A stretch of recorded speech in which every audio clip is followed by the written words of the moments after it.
For freedom, Christ has set us free.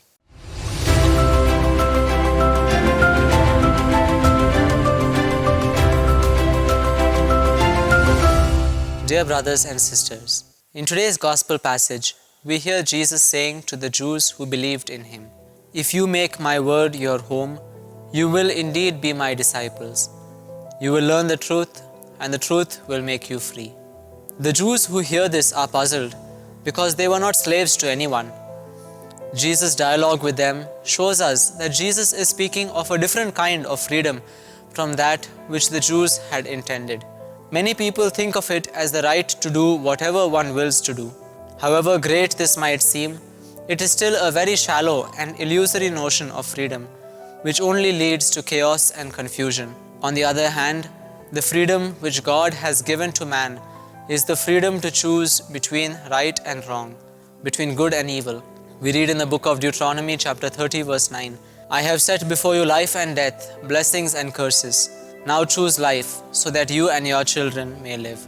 While we can very well make use of our freedom to choose the wrong, we must remember that God gave us the gift of freedom to enable us to choose that which is the greater good and the greatest good, namely God. When we choose what is evil, we move from the freedom which God gives us into the slavery of sin. St. Paul writes to the Galatians, "For freedom Christ has set us free. Stand firm therefore, and do not submit again to a yoke of slavery." In today's gospel, Jesus tells us that if we accept his word and allow it to dwell within us, we will come to know the truth which makes us free. In order to understand this, let us remember that slavery to sin is a slavery to falsehood. Sin is falsehood because it does not match up with what God, the supreme truth, expects of us. We could take the example of Eve, beguiled by the serpent, who made her believe in something which was nothing but a lie.